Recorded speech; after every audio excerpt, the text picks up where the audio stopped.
در شمال غرب جزیره عربستان، در میان کوههای خشک و بی آب و علف، ویرانه‌هایی وجود دارد که هر بیننده را به لرزه می‌اندازد. 153 نمای سنگی عظیم که با دقت شگفت‌انگیز در دل کوه‌ها تراشیده شدند. قصرها، آرامگاه‌ها و کاخ‌هایی که هزاران سال پیش توسط تمدن ساخته شدند که به گفته قرآن با یک صیحه آسمانی یک شبه نابود شدند. این مکان صداین صالح یا هجر نام دارد. سرزمینی که قومی در آن زندگی می‌کردند که در ساختن خانه‌های سنگی و کاخ‌های عظیم مهارت بی‌نظیر داشتند. مردمانی که با وجود تمام قدرت و ثروت به خداوند ایمان نیاوردند و دچار سرنوشت شدند که از شنیدنش مو بر تنتان سیخ می‌شود. اما این قوم کیها بودند؟ چرا به عذاب الهی گرفتار شدند؟ پس با من همراه باشید تا به هم یک سفر شگفت‌انگیز برویم. فقط یادتان نرود که قبل از تماشای این ویدیو کانال یوتیوبم را سابسکرایب و زنگوله را فشار دهید.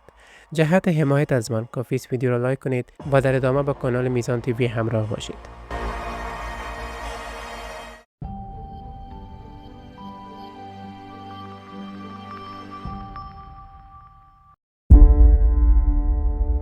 ثمود نام قبیله از مردمان عرب بود که سالها پیش از میلاد در شبه جزیره عربستان زندگی می‌کردند. آنها پس از قوم عاد بر روی زمین مسلط شدند و خداوند آنها را جانشین قوم عاد قرار داد. مسکن اصلی قوم ثمود در منطقه هجر بود. هجر سرزمینی بود در مسیر حجاز به شام در شمال غرب شبه جزیره عربستان. امروزه این منطقه به نام مدائن صالح شناخته می شود و در محافل باستانشناسی به عنوان یکی از مهمترین آثار تاریخی عربستان شناخته شده است. ثمودیان در دشت‌های وسیع قصرهای مجلل برای خود تراشیده بودند تا از گزند و طوفان‌ها و سیلاب‌ها در امان باشند. قرآن کریم در آیه 139 سوره شعرا به این مهارت آنها اشاره کرده و می‌فرماید از کوه‌ها خانه‌هایی می‌تراشیدند و به طور ماهرانه در آن می‌زیستند. تمدن ثمود یکی از بزرگترین تمدن‌های عربستان باستان بود. آنها به دلیل موقعیت استراتژیک خود در مسیر تجارت جنوب به شمال ثروت زیادی به دست آوردند. این موقعیت به آنها امکان کنترل بخش‌هایی از مسیر تجارت بین‌المللی را میداد. ثمودیان از نسل سام بن نوح بودند. برخی منابع نسب آنان را چنین ذکر کرده که ثمود بن آبر بن آرم بن سام بن نوح بودند. خداوند حضرت صالح علیه السلام را در میان قوم ثمود برانگیخت تا آنها را به سوی یکتابرسی دعوت کند. قرآن در سوره اعراف می‌فرماید به سوی قوم ثمود برادرشان صالح را فرستادیم. صالح به قوم ثمود فرمود که خدای یگانه را بپرستند و از بت‌های دستساز خود دست بردارند. او به آنها یادآور شد که خداوند آنها را پس از قوم عاد برای زمین مسلط کرده و نعمت‌های فراوانی به آنها داده است. اما قوم ثمود دعوت صالح را نپذیرفتند. آنها به او گفتند: ای صالح، تو پیش از این مایه امید ما بودی. آیا ما را از پرستش آنچه پدرانمان می‌پرستیدند نهی می‌کنی؟ ما در مورد آنچه به سوی آن ما را دعوت می‌کنی در شک و تردید هستیم. آنان صالح را با سحر و جادو متهم کردند و گفتند که او بشری است مانند آنها و هیچ برتری بر دیگران ندارد. قوم ثمود برای اثبات نبوت صالح از او درخواست معجزه‌ای کردند. صالح از خداوند خواست و معجزه بزرگی رخ داد. یک شتر ماده از دل کوه بیرون آمد. این شتر معجزه الهی بود و در قرآن به عنوان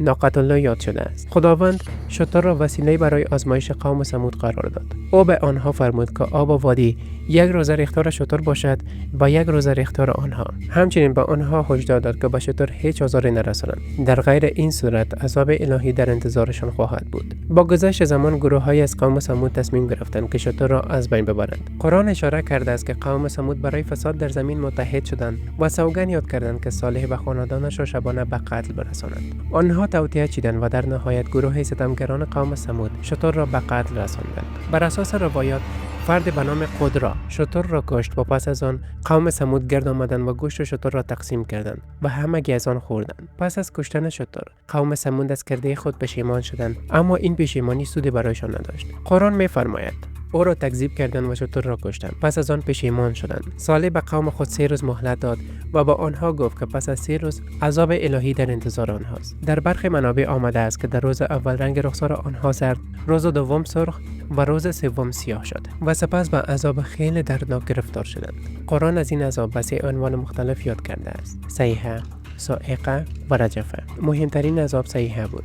در قرآن آمده است که صیحه آسمانی آنان را نابود کرد. صیحه صدای سهمگین و هولناک از آسمان بوده که دلهایشان را از جا کنده و آنها را به هلاکت رساند. آنها دچار عذاب صاعقه نیز شدند. صاعقه به معنای آذرخش و رعد و برق مهیب است که آنها را نابود کرد.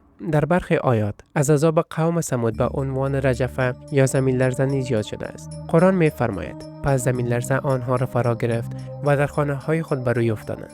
پس از نزول عذاب الهی قوم ثمود یک شبه نابود شدند. اگرچه شتر را یک نفر کشتند، اما تمام قوم ثمود به دلیل رضایت دادن با آن جنایت عذاب شدند. حضرت علی می‌فرماید شتر صالح را تنها یک نفر به هلاکت رساند، ولی خداوند همه را مشمول عذاب ساخت، چرا که همه آنها به این امر رضایت دادند. امروزه در منطقه هجر که به مدائن صالح معروف است، آثار بسیار از تمدن بزرگ باقی مانده است. آن منطقه شامل 153 نمای صخره منحوس، قلعه‌ها و بقای راه آهن حجاز است. در سال 2008 مدائن صالح در فهرست میراث جهانی در یونسکو ثبت شد و به اولین سایت ثبت شده در عربستان سعودی ثبت گردید. در قلعه هجر چاه به نام برن لاقه وجود دارد که به اعتقاد محلی ها همان چاهی است که شتر صالح از آن آب می‌نوشید. ثمودیان با دلیل قدرت و ثروت خود مغرور شدند و دعوت پیامبر خود را نپذیرفتند. خداوند ما را از عذاب‌های درناک خود رهایی دهد. پروردگارا، بنده‌های گناهکار اما ناتوان تو هستیم. ما را از عذاب‌های سختت دور نگه دار. آمین یا رب العالمین. خیلی ممنونم که تا این لحظه با من همراه بودید. برای ویدیوهای بیشتر کانال میزان تیوی را حمایت کنید. تا دیدار بعد شما را به خالق به همتا می سپارم. عمرتان پر برکت و زندگیتان سرشار از نعمت.